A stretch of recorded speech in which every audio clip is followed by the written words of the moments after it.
अनंत दिव्यलोक का इतना जोर से हिलना निश्चित रूप से असामान्य था।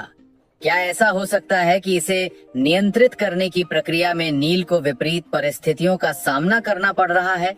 उधर कई प्रयासों के बाद नील अंत में हार मानने का ही निर्णय कर सका। उसके सातों वाले को मुक्त करने के बाद वे एक बार फिर से जमीन पर व्यवस्थित रूप से जुड़ गए। सातों वलय से छुटकारा पाने के बाद नील ने तुरंत वहां से जाने का निर्णय लिया नहीं किया। इसके बजाय उसने महल का अन्वेषण करना जारी रखा। मुख्य कक्ष के पीछे एक और विशाल कक्ष था। जब नील ने उसका दरवाजा धक्का देकर खोला तो अंदर कदम रखते ही उसके चेहरे के भाव बदल गए। पता चला कि ये विशाल कक्ष मुख्य कक्ष से दर्जनों गुना चौड़ा और सैकड़ों गुना ऊंचा था और इसके केंद्र में एक विशाल प्रतिमा स्थापित की गई थी। 3 सिर और 6 भुजाएं।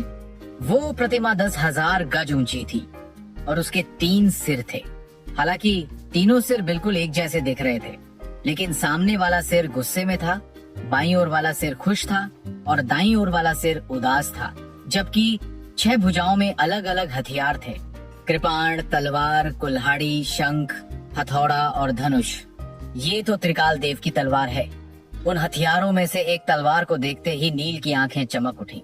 वो तलवार बिल्कुल वैसी ही थी जैसी तमिश ने मायावी युद्ध क्षेत्र में उपयोग की थी। इसका मतलब है कि ये नाना श्री त्रिकाल देव की प्रतिमा है। नील ने तुरंत जवाब दिया। समय मंदिर में नील ने जिस व्यक्ति को देखा था वो भी त्रिकाल देव की ही आकृति थी जब वो अनंत दिव्य लोक की स्थापना कर रहे थे। लेकिन उस आकृति के 3 सिर और 6 भुजाएं नहीं थीं। उसके सामने मौजूद त्रिकाल देव की प्रतिमा शायद उनके अवतार का ही दूसरा रूप थी। वो कुछ देर तक उस प्रतिमा को देखता रहा। अगर ये वास्तव में वैसा ही था जैसा उसकी माँ ने कहा था तो त्रिकाल देव उसके नाना श्री थे। अनंत दिव्य लोक की स्थापना करने वाले इतने शक्तिशाली व्यक्ति के पास भी अपने लोगों को पलायन करके दूर भेजने के अलावा कोई विकल्प नहीं था। आखिर उनका शत्रु कितना शक्तिशाली था? ये सोचते हुए नील ने अपना सिर हिलाया। उस संघर्ष का स्तर पहले से ही उसकी कल्पना से परे था। अनंत दिव्य लोक के बाहर असीम अराजकता की तलहटी पर मौजूद उन विशाल जानवरों की हड्डियों की तरह नील के लिए ऐसे प्राणियों के अस्तित्व का वर्णन करना भी कठिन लगा। कुछ देर तक प्रतिमा को देखने के बाद नील ने कक्ष के पीछे की दीवार की ओर देखा, जहाँ पर बड़े बड़े शब्द लिखे थे। ये शब्द नाना श्री ने स्वयं लिखे थे। नील की नजर दीवार पर लिखे बड़े अक्षरों पर पड़ी। जैसा कि उसकी माँ ने कहा था, त्रिकाल देव भी खुद संस्कृत का उपयोग नहीं करते थे, इसीलिए दीवार पर उन्होंने जो शब्द लिखे थे वे भी सामान्य शब्द थे। हालांकि इस लिखावट से नील त्रिकाल देव के दिल की अडिगता और अपमान को महसूस कर सकता था। मैं त्रिकाल देव योजनाएं बनाने में माहिर हूँ। हालांकि दुश्मन हम पर हावी हो चुके हैं, लेकिन मैं अभी भी हार स्वीकार करने को तैयार नहीं हूँ। इसलिए मैं एक जलयान बनाकर लाखों लोगों को दूर भेज रहा हूँ ताकि मेरे लोगों को जीने का मौका मिले। मुझे उम्मीद है कि प्राचीन अराजक देव मेरे लोगों की रक्षा करेंगे। दीवार पर लिखे शब्द वास्तव में उसकी माँ द्वारा कहे गए शब्दों के समान थे। अनंत दिव्य लोक का निर्माण इसलिए किया गया क्योंकि त्रिकाल देव ने लोगों के बच निकलने की योजना तैयार की थी। दुर्भाग्यवश त्रिकाल देव ने यह अनुमान नहीं लगाया था कि इस उम्मीद को बहुत दूर जाने से पहले ही कुरुवंशी रक्षकों द्वारा नष्ट कर दिया जाएगा। अब उसकी माँ और उस वरिष्ठ योगेंद्र देव के अलावा अनंत दिव्य लोक में कितने सूर्यवंशी बचे थे? अपने दिल में भावुकता के साथ आहें भरने के बाद वो कक्ष में इधर उधर भटकता रहा, लेकिन उसे कुछ खास नजर नहीं आया। इसलिए उसने वहां से चले जाने का निर्णय लिया। 3 दिन बाद भी शाम का समय था। जब सूर्य एक बार फिर दिव्य धर्म वृक्ष के शिखर पर पहुंचा तो एक आकृति नीला छत्र पकड़े हुए उड़ती तलवार पर सवार ज्वाला के सागर से बाहर निकली। आकाश में नील उड़ती तलवार को नियंत्रित करते हुए तेजी से नीचे उतर रहा था। जब वो सूर्य मूल अग्नि की सीमा से बाहर निकला तो उसने नीले छत्र के प्रकाश अवरोध को हटा दिया और तेजी से आगे बढ़ता रहा। 2 प्रहर तक इसी तरह गिरने के बाद अंत में दिव्य धर्म वृक्ष की निरंतर लहरें उसके सामने प्रकट हुई। ये देखकर नील ने उड़ती तलवार को थोड़ा सा मोड़ा और एक निश्चित दिशा तय करने के बाद तेजी से आगे बढ़ने लगा। अनंत दिव्य लोक का स्थान सचमुच बहुत बड़ा था। उड़ती तलवार की मदद के बावजूद नील सुबह के समय तक परिवर्धन नगरी के ऊपर नहीं पहुंच पाया था। जैसे ही वो परिवर्धन नगर के ऊपर पहुंचा, वज्रवंशी परिवार के कई रक्षक तेजी से वहां पहुंचे। परिवर्धन नगर में घुसने की हिम्मत कौन कर रहा है? एक रक्षक चिल्लाया। अधिकांश दिव्य नगरों की तरह परिवर्धन नगर में भी उड़ान की अनुमति नहीं थी, लेकिन नील को नगर में घुसने की जल्दी थी, इसलिए वो स्वाभाविक रूप से इस बारे में भूल गया। हालांकि इन रक्षकों ने उसे को नहीं पहचाना, लेकिन जैसे ही वो उन्हें समझाने वाला था, वैसे ही उसके पास एक आकृति प्रकट हुई। वो वज्रकांत देव थे। प्रणाम दिव्य सम्राट। उन सभी ने आदर भाव से उन्हें प्रणाम किया और घुटनों के बल बैठ गए। वज्रवंशी परिवार के प्रतिष्ठित अतिथि के प्रति असभ्य मत बनो। तभी वज्रकांत देव ने उदासीनता से कहा, जो आज्ञा दिव्य सम्राट। ये कहते हुए रक्षकों ने अपने हाथ जोड़े और तेजी से पीछे हट गए। इसके बाद वज्रकांत देव ने नील की ओर मुड़कर मुस्कुराते हुए कहा, सब लोग कब से इंतजार कर रहे हैं। फिर वो नील को परिवर्धन नगरी में ले गए। थोड़ी देर बाद कर्मश देव, नीलिमा और सूर्यकांत देव सभी एक साथ इकट्ठा हुए। भाई, आप ठीक तो हो? नीलिमा को सबसे ज्यादा चिंता इस बात की थी कि उसका भाई घायल हुआ है या नहीं। नीले छत्र के संरक्षण में सूर्य मूल अग्नि मुझे बिल्कुल भी नुकसान नहीं पहुंचा सकती। जवाब में नील ने मुस्कुराते हुए कहा। ये सुनकर नीलिमा ने सिर हिलाया और उसे राहत महसूस हुई। नील, वर्तमान स्थिति कैसी है? अनंत दिव्य लोक इतनी हिंसक रूप से क्यों हिल रहा था? कर्मश देव ने चिंता से पूछा। सूर्य महल से अनंत दिव्य लोक को नियंत्रित करना मुश्किल नहीं था, इसीलिए शुरू में तो मैं सफल रहा, लेकिन नील ने भौहें चढ़ाते हुए कहा।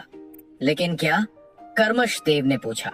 उसके बाद अराजकता की तलहटी से प्रकाश की एक लाल पट्टिका प्रकट हुई और अनंत दिव्य लोक को बांध लिया। हालांकि मैंने उस प्रकाश पट्टिका से मुक्त करने की पूरी कोशिश की, लेकिन अंत में सब व्यर्थ रहा। अब हालांकि अनंत दिव्य लोक नीचे नहीं गिर रहा है, लेकिन ऐसा लगता है कि वो उस बंधन से मुक्त भी नहीं हो सकता। नील ने वही दोहराया जो उसने देखा था। प्रकाश की लाल पट्टिका, उसने अनंत दिव्य लोक को बांध लिया है। ये जानकर कर्मश देव की भौहें अचानक ऊपर उठ गईं। वज्रकांत देव और सूर्यकांत देव ने भी एक दूसरे को देखा। शक्ति देव होने के नाते वे दिव्य लोक की विशालता से भली भांति परिचित थे। यहाँ तक कि उनके द्वारा रचित ब्रह्मांड भी दिव्य लोक की सतह पर एक चींटी के आकार जितना ही छोटे थे। फिर भला कौन सा बंधन संपूर्ण अनंत दिव्य लोक को बांध सकता है? क्या उसमें इतनी भयानक शक्ति थी कि वो अनंत दिव्य लोक को रोके रख सके? ये तो अकल्पनीय था। हाँ, मैंने निश्चित रूप से गलत नहीं देखा। वो प्रकाश पट्टिका अराजकता की तलहटी से जुड़ी हुई है, नील ने निश्चितता के साथ कहा। ये सुनकर कर्मश देव की अभिव्यक्ति बदसूरत हो गई। आमतौर पर शांत रहने वाले उनके चेहरे पर शायद ही कभी इतनी बदसूरत अभिव्यक्ति होती थी। कर्मश देव, इस बारे में तुम्हारा क्या कहना है? वज्रकांत देव ने उत्सुकता से पूछा। ये सुनकर कर्मश थोड़ी देर के लिए चुप हो गए और फिर बड़बड़ाते हुए कहा, गुरुदेव ने मुझे बताया था कि पौराणिक सिद्ध लोक एकमात्र ऐसी जगह नहीं है जहाँ जीवित प्राणी रहते हैं। अराजकता की तलहटी बड़ी संख्या में ऐसे जीव हैं जिन्हें प्राचीन अराजक देव ने निर्वासित कर दिया है और उन्हें सिद्ध लोक में अलौकिक राक्षसी जीव भी कहा जाता है। शुरुआत में वीरेंद्र देव को अन्य शक्ति देवों जितना ज्ञान नहीं था, लेकिन बाद में उनकी मुलाकात कावेरी से हुई और उन्होंने महसूस किया कि असीम अराजकता में एक और भी विशाल सिद्ध लोक था। इसके अलावा केवल सिद्ध लोक ही एकमात्र लोक नहीं था। अराजकता की तलहटी में भी जीवित प्राणियों का समूह था जिन्हें प्राचीन अराजक देवों ने शाप दिया था और उन्हें अलौकिक राक्षसी जीव कहा जाता था। कर्मश देव ने अपने गुरु को पहले भी इनका उल्लेख करते सुना था और स्वाभाविक रूप से उन्हें सिद्ध लोक से जोड़ दिया था। ये अलौकिक राक्षसी जीव कितने शक्तिशाली हैं? वज्रकांत देव ने चिंता से पूछा। चूंकि वज्रवंशी परिवार ने धर्म के पक्ष में खड़े होने का निर्णय लिया किया था, इसलिए वे कुलीन गठबंधन के खिलाफ लड़ने के लिए पहले से ही तैयार थे। लेकिन अगर अन्य गुट और शक्तिशाली जीव भी इस लड़ाई में शामिल होते हैं तो स्थिति और भी विकट हो जाएगी। वज्रकांत देव स्वाभाविक रूप से इस बात को लेकर बहुत चिंतित थे। जवाब में कर्मश देव ने सिर हिलाते हुए कहा, मुझे भी नहीं पता। गुरुदेव ने अधिक जानकारी नहीं दी थी।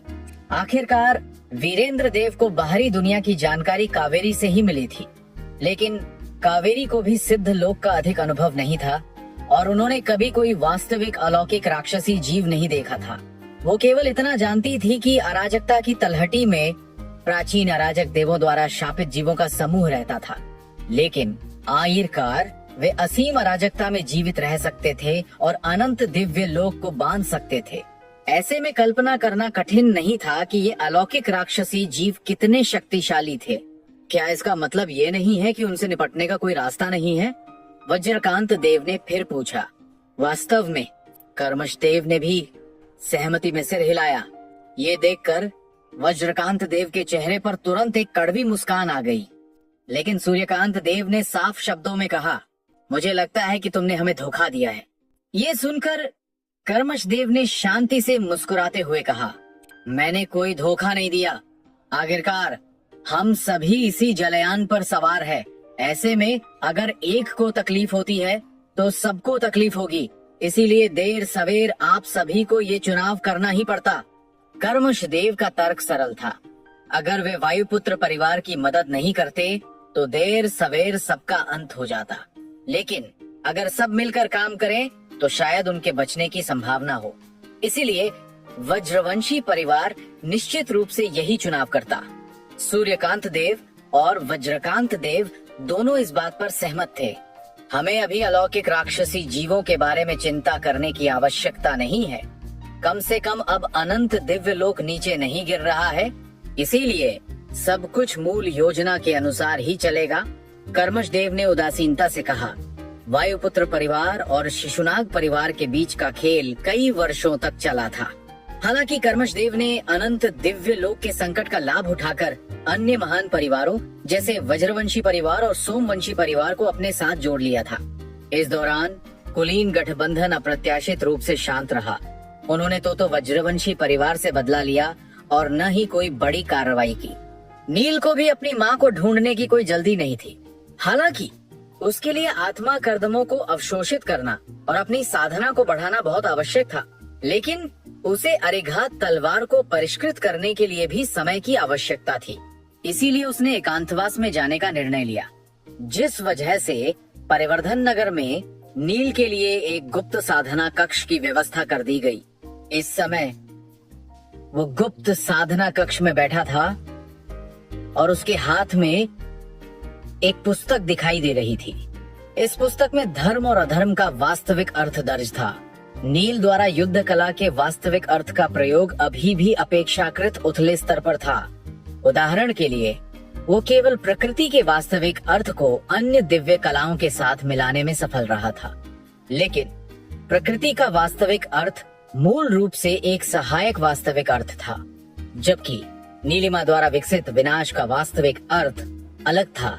और इसे विकसित करने के बाद वो तुरंत अपने भीतर की दिव्य क्षमताओं का उपयोग करने में सक्षम हो गई थी। उसने धीरे से पुस्तक खोली और वरिष्ठ योगेंद्र देव द्वारा लिखे गए अक्षर उसकी आंखों में समा गए। हमेशा की तरह नील ने उसे शब्दशः पढ़ा, लेकिन उसे पढ़ने के बाद वास्तविक अर्थ ने उस पर दबाव डालना शुरू कर दिया। बुराई का एक विचार पारस्परिक विनाश का कारण है, अच्छाई का एक विचार धर्म का मार्गदर्शक है। शुरुआत में उसकी प्रगति बहुत सुचारू थी। शायद ऐसा इसलिए था क्योंकि उसने प्रकृति के वास्तविक अर्थ को समझ लिया था। इसलिए उसने एक प्रहर के भीतर उसने बिना किसी बाधा के 3000 शब्दों को समझ लिया था। ये प्रकृति के वास्तविक अर्थ को विकसित करने की तुलना में कहीं अधिक तेज है। ये सोचते हुए नील के चेहरे पर एक थकी हुई मुस्कान उभर आई, लेकिन वो नहीं जानता था कि वरिष्ठ योगेंद्र देव चुपचाप दिव्य धर्म वृक्ष के गहरे कुएं में अब भी उसे देख रहे थे। उन्होंने जो त्वचा, मांस और खून संघनित किया था वो पूरी तरह सड़ चुका था और वो फिर से कंकाल में बदल गए थे। वरिष्ठ योगेंद्र देव दिव्य धर्म वृक्ष के क्षेत्र में हो रही हर घटना को देख सकते थे और नील इस समय भी दिव्य धर्म वृक्ष के मुख्य क्षेत्र में था। ऐसी प्रतिभा वास्तव में अद्भुत और डरावनी है। एक प्रहर में धर्म और अधर्म के वास्तविक अर्थ का 1/3 हिस्सा समझ लेना निसंदेह सिद्ध लोक में भी वो एक महान प्रतिभा साबित होगा। कावेरी से बातचीत के बाद वरिष्ठ योगेंद्र देव को नील की प्रतिभा के बारे में पहले से ही पता चल चुका था। आखिरकार सहस्त्र संस्कृत आयाम का स्वामी कोई सामान्य व्यक्ति नहीं हो सकता था, लेकिन उन्हें उम्मीद नहीं थी कि नील की प्रतिभा इतनी राक्षसी होगी। आखिरकार सिद्ध लोक में मौजूद बड़ी संख्या में प्रतिभाशाली लोगों के लिए भी कम समय में युद्ध कला के वास्तविक अर्थ को पूरी तरह से समझ पाना बहुत कठिन था। आखिरकार निर्वाण देव बनना कोई ऐसी उपलब्धि नहीं थी जिसे सहजता से प्राप्त किया जा सके। मुझे पहले से ही पता था कि अनंत दिव्य लोक को अलौकिक राक्षसी जीवों द्वारा निशाना बनाया जाएगा, लेकिन मुझे उम्मीद नहीं थी कि वे इस समय कोई कदम उठाएंगे। नील के दिव्य धर्म वृक्ष में लौटने के बाद वरिष्ठ योगेंद्र देव ने भी नील की बात सुनी थी, लेकिन कावेरी ने कहा है कि तुम सूर्यवंश की आशा हो, इसलिए पूरे सूर्यवंश का भाग्य तुम्हारे हाथों में है। मुझे आशा है कि तुम हमें इस कठिन परिस्थिति से बाहर निकाल सकते हो। वरिष्ठ योगेंद्र देव ने धीरे से बुदबुदाया। हम? क्या अब तुम अरिघात तलवार को परिष्कृत करना चाहते हो? अरे नहीं, धर्म और अधर्म के वास्तविक अर्थ के बारे में तुम्हारी समझ अभी भी उथली है। फिर तुम उस तलवार को कैसे नियंत्रित कर सकते हो? इस बारे में सोचते हुए वरिष्ठ योगेंद्र देव की आंखों के गड्ढों में रोशनी की एक झलक दिखाई दी। धर्म और अधर्म का वास्तविक अर्थ समझने के बाद नील पहले ही थक गया था और अब वो अरिघात तलवार को परिष्कृत करना भी शुरू कर दिया था। मैंने इस तलवार का परीक्षण पहले भी किया है और ये बिल्कुल किसी सामान्य तलवार, एक मृत वस्तु जैसी है। नील ने एक हाथ से उस भारी तलवार को थामते हुए कहा, लेकिन अगर मुझे इस तलवार का उपयोग करना है तो मुझे धर्म और अधर्म के वास्तविक अर्थ पर भरोसा करना होगा। तो चलो फिर से कोशिश करते हैं। ये सोचते हुए नील ने मन ही मन धर्म और अधर्म का वास्तविक अर्थ का जाप शुरू कर दिया। अगले ही पल उसने महसूस किया कि उसके हाथ में मौजूद तलवार थोड़ी कांपने लगी है। जैसा कि अपेक्षित था, इस बदलाव से नील बहुत खुश हुआ और उसने वास्तविक अर्थ का जाप करना जारी रखा। जब उसने एक निश्चित सीमा तक धर्म और अधर्म के वास्तविक अर्थ को उत्तेजित किया, तो तलवार से अचानक एक स्पष्ट चेतना प्रसारित हुई। ऐसा लग रहा था जैसे वो चेतना नील को एक चुनाव करने के लिए कह रही हो, लेकिन चूंकि चेतना स्पष्ट थी, इसलिए नील भेद नहीं कर पाया और केवल असमंजस में ही चुनाव किया। लेकिन जैसे ही उसने चुनाव किया, वैसे ही उसने महसूस किया कि वो उस लंबी तलवार से बंध गया था और उसका शरीर अब उसके नियंत्रण में नहीं था। वरिष्ठ योगेंद्र देव ने चुपचाप वो दृश्य देखा। पहले तो वो थोड़ा चिंतित थे और हस्तक्षेप भी करना चाहते थे, लेकिन उन्होंने जल्दी ही इस विचार को दूर कर दिया और शांत हो गए। अरिघात तलवार एक शक्तिशाली तलवार है और केवल निर्वाण देव ही उसे पूरी तरह से नियंत्रित कर सकते हैं। लेकिन अगर आप इसका सामान्य रूप से उपयोग करना चाहते हैं, तो आपको केवल धर्म और अधर्म के वास्तविक अर्थ को समझने की आवश्यकता है, वरना आप अरिघात तलवार द्वारा नियंत्रित हो जाएंगे और उसके तलवार दास बन जाएंगे। लेकिन चूंकि तुम इतने प्रतिभाशाली हो, इसीलिए मैं ये देखने को उत्सुक हूँ कि क्या तुम अरिघात तलवार से छुटकारा पा सकते हो। कावेरी ने उन्हें आश्वस्त किया था। इस वजह से उनके दिल में आशा की एक किरण का जन्म हुआ था, जो खुद नील था। लेकिन लोगों को सबसे अधिक डर इस बात का था कि आशा मिलने के बाद भी असफलता का सामना करना पड़ता था, जिससे उन्हें फिर से घोर निराशा का सामना करना पड़ता था। अब वरिष्ठ योगेंद्र देव के पास भी उम्मीद की एक किरण थी। ऐसे में अगर सही समय आएगा तो वो अपना सब कुछ त्यागने में संकोच नहीं करेंगे। लेकिन उन्हें उम्मीद थी कि नील की वजह से उनका त्याग भी सार्थक होगा। चलो, मुझे निराश मत करो। अगर तुम वास्तव में अरिघात तलवार को वश में कर सकते हैं, तो मैं जीवन भर तुम्हारा अनुसरण करूंगा। वरिष्ठ योगेंद्र देव ने धीरे से बड़बड़ाया। दूसरी तरफ गुप्त साधना कक्ष में नील की आंखों का रंग धीरे धीरे गायब हो गया। उसी समय अरिघात तलवार से एक प्रबल दिव्य भावना फूट पड़ी और पलक झपकते ही उसकी आत्मा पर छा गई। ये अरिघात तलवार की तलवार आत्मा थी। अरिघात तलवार अनगिनत वर्षों से वरिष्ठ योगेंद्र देव के साथ रही थी और सिद्ध लोक में अनेक लड़ाइयां लड़ी थी। इस दौरान धर्म और अधर्म के वास्तविक अर्थ के प्रभाव में उसने पहले ही अपनी चेतना विकसित कर ली थी। ऐसे में अगर कोई उसका मालिक बनना चाहता है, तो उसे उसकी स्वीकृति प्राप्त करनी होगी। उदाहरण के लिए, उसे धर्म और अधर्म के वास्तविक अर्थ की निश्चित समझ होनी चाहिए इस स्थिति से बाहर निकलने का एक और तरीका था, और वो था तलवार आत्मा पर हावी होना और उसे बलपूर्वक अपने अधीन करना। लेकिन ये काम ज्यादा मुश्किल था जब तक कि उपयोगकर्ता कोई निर्वाण देव न हो। नील की वर्तमान साधना के साथ दूसरा तरीका पूरी तरह से असंभव था। वहीं जब नील ने तलवार को सक्रिय करने के लिए इस वास्तविक अर्थ का उपयोग किया, तो इससे उसे अरिघात तलवार की तलवार आत्मा के पलटवार का सामना करना पड़ा।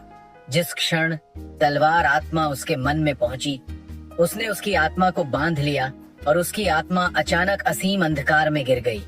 अब वो अपने शरीर के अस्तित्व को महसूस नहीं कर सकता था और बाहरी दुनिया से उसका संबंध पूरी तरह से समाप्त हो गया था। क्या हो रहा है? हालांकि नील शांत रहा, लेकिन उसे ये भी एहसास हुआ कि वो मुसीबत में है। चूंकि अरिघात तलवार एक निर्वाण देव की तलवार थी, इसलिए वो निश्चित रूप से उतनी सरल नहीं थी जितनी दिखती थी। अंधेरे में ऐसा लग रहा था कि कोई चीज तेजी से उसकी ओर आ रही है, लेकिन वो उसे देख नहीं सकता था। इसलिए हताशा के क्षण में उसने जल्दी से अपनी आत्मा को घुमाया और पास आती हुई चीज से बचने की कोशिश की, लेकिन उसकी प्रतिक्रिया की गति उस चीज से बहुत धीमी थी। स्विश!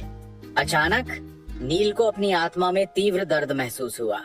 ये दर्द शारीरिक चोटों के दर्द से अनगिनत गुना अधिक तीव्र था, जिससे उसकी आत्मा कांप उठी। सौभाग्य से आत्मा शरीर मांस और रक्त से बने शरीर जैसा नहीं था, इसलिए कटने के बाद खून नहीं निकला और आत्मा जल्दी ठीक हो गई। लेकिन वो अभी भी घायल था। ये एक तलवार है। हालांकि वो उस चीज को नहीं देख सका, लेकिन उसे एहसास हुआ कि वो एक तलवार थी जिसने उसे चोट पहुंचाई थी, और वो भी एक आत्मा के रूप में। जैसे ही वो इस निष्कर्ष पर पहुंचा, उसे लगा कि वो तलवार फिर से उसके पास आ रही है। लेकिन वो तलवार बहुत तेज थी, इसलिए वो चाहकर भी समय पर प्रतिक्रिया नहीं दे सका और उसकी आत्मा फिर से घायल हो गई, जिससे उसे फिर से तेज दर्द हुआ। हालांकि नील की आत्मा का उसके शरीर से संपर्क टूट चुका था, लेकिन उसके माथे पर पसीने की महीन बूंदें पहले ही दिखाई देने लगी थीं। तो इस अरिघात तलवार में एक बहुत शक्तिशाली आत्मा छिपी हुई है। अचानक नील के दिल में एक बुरा एहसास हुआ।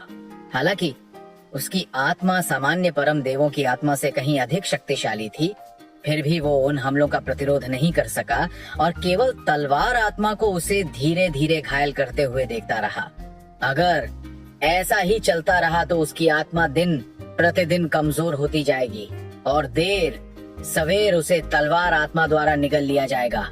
वरिष्ठ योगेंद्र देव ने उसे याद भी नहीं दिलाया। ये सोचकर नील काफी उदास हो गया, लेकिन तलवार आत्मा को इस बात की परवाह नहीं थी कि नील उदास है या नहीं, और वो अंधेरे में लगातार उड़ती रही।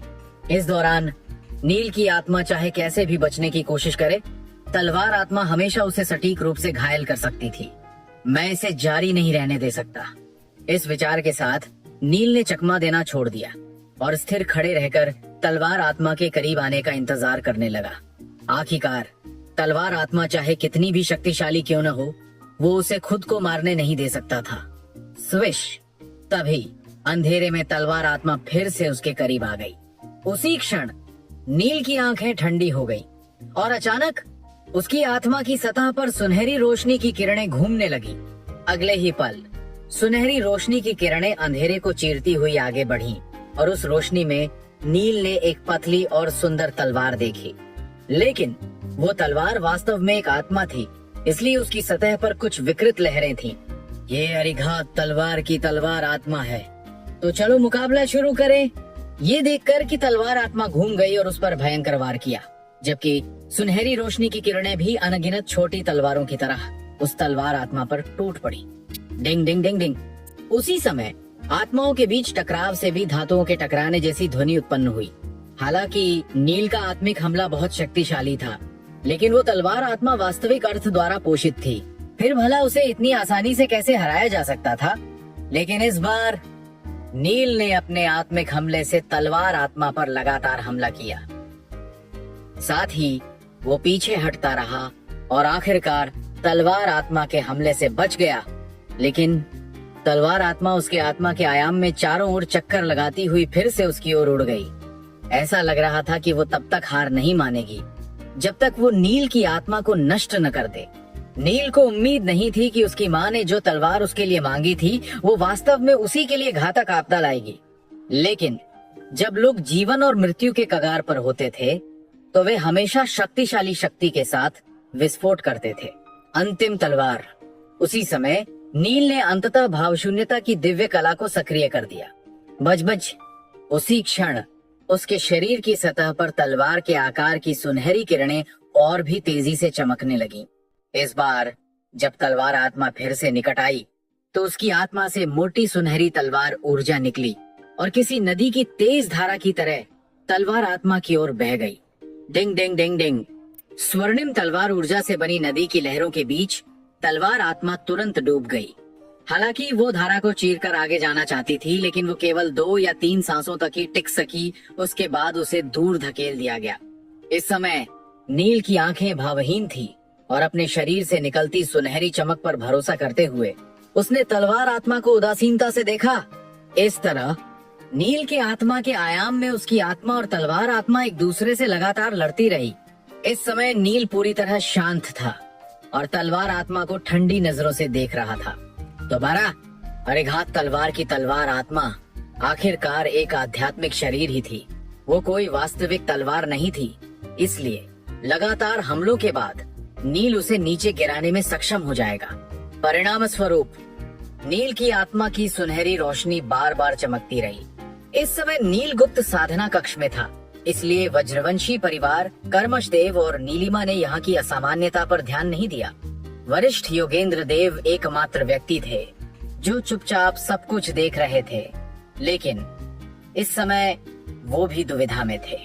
तार्किक रूप से नील अपनी वर्तमान शक्ति से इस तलवार को वश में नहीं कर सकता था, बल्कि संभावना यही थी कि वो उसका तलवार दास बन जाएगा। हालांकि दूसरी ओर उन्हें बड़ी उम्मीद थी कि नील अपनी शक्ति से इस तलवार को वश में कर लेगा। केवल ऐसा व्यक्ति ही उनका पूर्ण समर्थन प्राप्त के योग्य था। आधा प्रहर बीतने के बाद भी नील गुप्त साधना कक्ष में चुपचाप बैठा था। चूंकि अरिघात तलवार ने नील की आत्मा को बाहरी दुनिया से पूरी तरह अलग कर दिया था, इसीलिए यहाँ तक कि वरिष्ठ योगेंद्र देव को भी नहीं पता था कि नील के साथ क्या हो रहा था। एक प्रहर बाद आखिरकार वरिष्ठ योगेंद्र देव अब और सहन नहीं कर सके। आखिरकार अगर नील सचमुच अरिघात तलवार का तलवार दास बन गया तो वरिष्ठ योगेंद्र देव के कार्रवाई करने पर भी बहुत देर हो चुकी होगी। उस समय नील की आत्मा को कुछ अपूरणीय क्षति पहुंचेगी, लेकिन साथ ही वो थोड़े उलझन में थे। आखिर चाहे जो भी हो, परिणाम तो तय होना ही चाहिए था। आत्मा के स्तर पर लड़ाई दिव्य शक्तियों या युद्ध कला जैसी नहीं होती। जब 2 लोगों की शक्ति बराबर होती तो वे एक दूसरे पर सीधे वार कर सकते थे। इसलिए आत्मा के स्तर पर लड़ाइयां आमतौर पर एक पल में तय हो जाती थी, लेकिन नील एक प्रहर से अधिक समय तक डटा रहा था, जबकि अरिघात तलवार की तलवार आत्मा अभी भी उसकी आत्मा के आयाम में ही थी। आखिर वे क्या कर रहे थे? छोड़ो, बेहतर होगा कि मैं उसे पहले ही रोक दूं। ये सोचते हुए वरिष्ठ योगेंद्र देव ने अपना कंकाल जैसा हाथ हिलाया और अदृश्य आत्मिक ऊर्जा का एक झोंका गहरे कुएं से निकलकर शाखाओं की तरह तेजी से आगे बढ़ने लगा।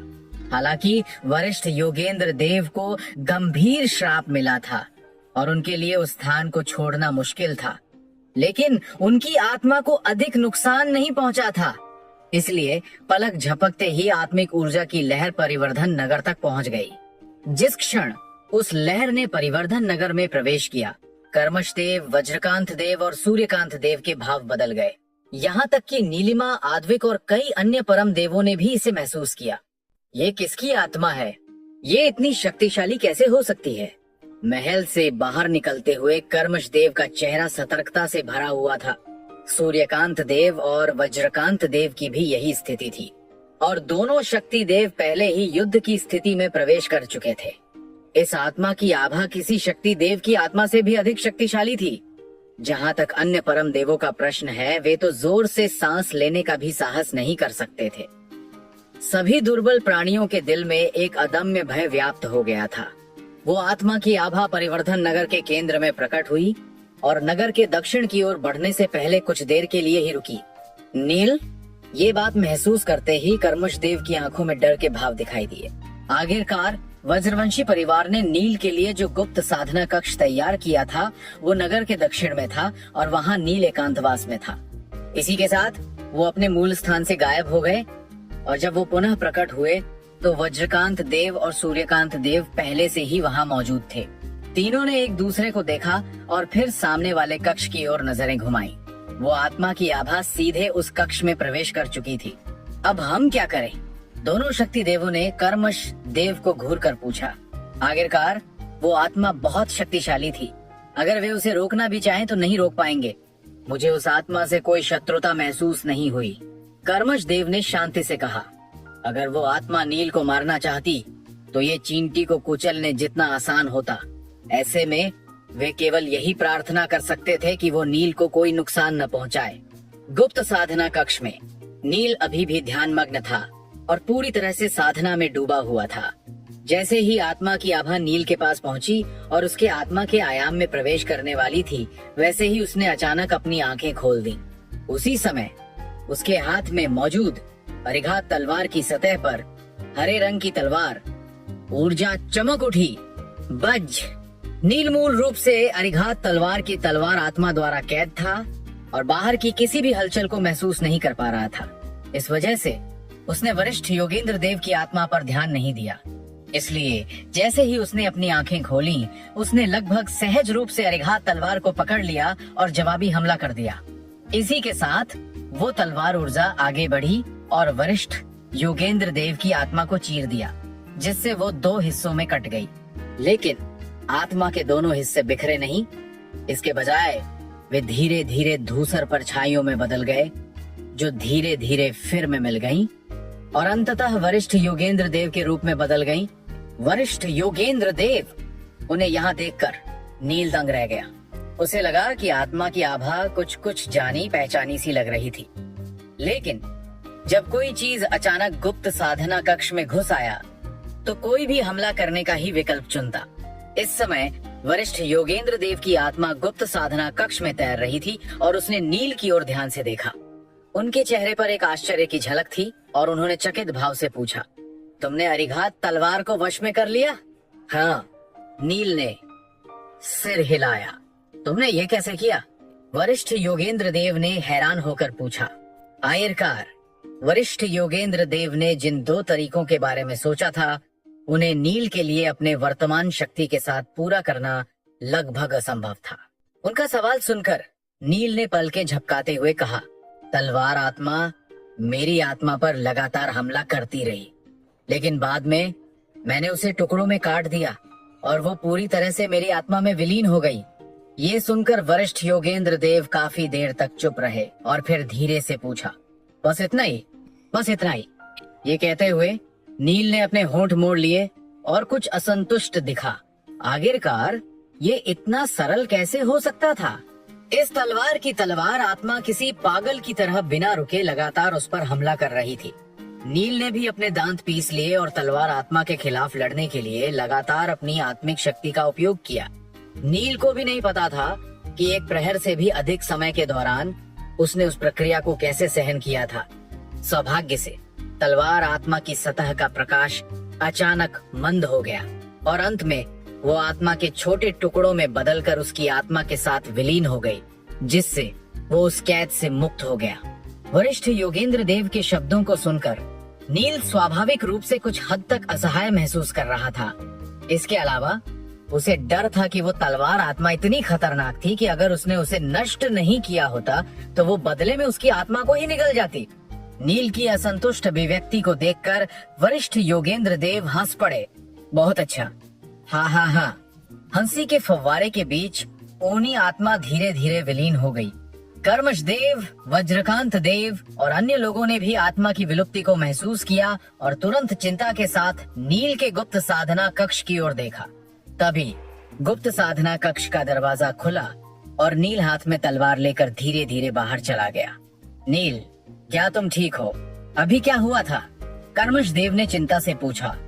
नील दोनों शक्ति देवों और कर्मश देव को अचानक देख हैरान रह गया। फिर उसने मुस्कुराते हुए कहा, जब मैं साधना कर रहा था तब एक दुर्घटना हो गई थी। ये तलवार तभी सूर्यकांत देव ने नील के हाथ में मौजूद तलवार को घूर कर देखा। अरिघात तलवार की तलवार आत्मा नील के साथ विलय के बाद नील ने उसे पूरी तरह से परिष्कृत कर लिया था। वज्रकांत देव और सूर्यकांत देव वज्रवंशी परिवार के दो सबसे शक्तिशाली शक्ति देव थे, इसलिए दुनिया की सभी प्रसिद्ध तलवारों पर उनकी गहरी नजर थी। ये कहा जा सकता है कि संपूर्ण अनंत दिव्य लोक की 80% सर्वश्रेष्ठ तलवारें वज्रवंशी परिवार में ही थी, इसलिए वे एक नजर में बता सकते थे कि अरिघात तलवार कितनी असामान्य थी। इस तलवार से निकलने वाली आभा धर्म और अधर्म के वास्तविक अर्थ से बहुत मिलती जुलती लगती है। ये तलवार अनंत दिव्य लोक की नहीं लगती, वज्रकांत देव ने कहा। गुप्त कला सम्मेलन के दौरान कावेरी नील और नीलिमा को गहरे कुएं में ले गई थी, इसलिए वज्रकांत देव और अन्य लोगों को स्वाभाविक रूप से नहीं पता था कि नील के पास ये तलवार कहां से आई थी। उनकी बात सुनकर नील ने धीरे से अरिघात तलवार उठाई। तलवार आत्मा के टुकड़ों के साथ विलय होने के बाद उसने महसूस किया कि तलवारबाजी के बारे में उसकी समझ एक नए स्तर पर पहुंच गई थी। अब ये तलवार उसकी भुजा के समान थी। ये तलवार मुझे उस आत्मा के मालिक ने दी है, नील ने धीमे स्वर में कहा। ये उस निर्वाण देव की तलवार है। ये जानकर वज्रकांत देव की आंखें थोड़ी चौड़ी हो गईं। ये उस निर्वाण देव की तलवार है। ये जानकर वज्रकांत देव की आंखें थोड़ी चौड़ी हो गईं। हाँ, जवाब में नील ने सहमति में सिर हिलाया। तलवार आत्मा के साथ विलय के बाद नील पहले से ही अरिघात तलवार की कई अलौकिक शक्तियों से परिचित हो गया था, लेकिन इस जगह पर वो अभी भी धर्म के वास्तविक अर्थ से प्रभावित था और उनका उपयोग करने में असमर्थ था। वो ये देखने के लिए बहुत उत्सुक था कि अरिघात तलवार से वो कितनी शक्ति प्राप्त कर सकता है। इस स्तर पर उसे अभी भी धर्म और अधर्म के वास्तविक अर्थ को समझने की आवश्यकता थी। इसके बाद उसे गुप्त कला सम्मेलन भूमि छोड़ना होगा। समय सागर के ऊपर आकाश में पहाड़ की चोटी पर स्थित एक गुफा से एक आकृति धीरे धीरे बाहर निकली। क्योंकि प्रलय देव ने सीधे वीरेंद्र देव के विराट लोक पर हमला किया था, इसलिए उसे अनंत अनुदेश शिलाखंड द्वारा एक विशाल पहाड़ की गुफा में कैद करके सजा दी जा रही थी। वीरेंद्र देव के ब्रह्मांड पर प्रलय देव का हमला एक गंभीर मामला था, इसीलिए अनंत अनुदेश शिलाखंड के 93वें नियम के अनुसार उसे कम से कम 3 दिव्य युगों के लिए कैद रखा जाना था। लेकिन प्रहस्त देव इतना लंबा इंतजार नहीं कर सकता था। आखिरकार 3 दिव्य युगों बाद जब प्रलय देव मुक्त होता, तब तक अनंत दिव्य लोक के युद्ध का निर्णय हो चुका होगा। विशाल पर्वत के भीतर बिजली चमक रही थी और गड़गड़ाहट की तेज आवाज आ रही थी। बिजली की मोटी मोटी तरंगे डरावने सांपों जैसी थीं, जो पागलों की तरह इधर उधर फट रहे थे और उनसे ऐसी आभा फैल रही थी जिससे शक्ति देव भी डर जाते। एक आकृति बिजली की तरंगों के बीच से निकलती हुई ऊपर बढ़ रही थी। वो प्रहस्त देव था। उसने अपने कंधे पर एक विशाल कलम रखा हुआ था, जो किसी व्यक्ति जितना लंबा था और उससे हल्की रोशनी की लहरें निकल रही थी। थोड़ी ही देर में प्रहस्त देव विशाल पर्वत की चोटी पर पहुंच गया, जहां पर एक ऊंचा और विशाल शिलाखंड खड़ा था और उस पर घने शब्द लिखे हुए थे। इनमें से प्रत्येक शब्द अनंत दिव्य लोक के नियम का प्रतिनिधित्व करता था और इनका उल्लंघन करने का परिणाम बहुत गंभीर था। प्राचीन काल से ही बहुत कम लोग इस सजा से बच पाए थे। बिल्कुल, हाल ही में इनकी संख्या बहुत बढ़ गई थी। उदाहरण के लिए वे अवैध घुसपैठिए। पिछले 2-3 वर्षों में लोग अक्सर ब्रह्मांड से छिपकर अनंत दिव्य लोक में प्रवेश कर रहे थे, लेकिन अविश्वसनीय रूप से वे सभी अनंत अनुदेश शिलाखंड की सजा से बच गए थे। हालांकि प्रहस्त देव ने लोगों को सावधानी पूर्वक जांच करने के लिए भेजा था, लेकिन उन्हें अवैध घुसपैठियों का कोई निशान नहीं मिला था।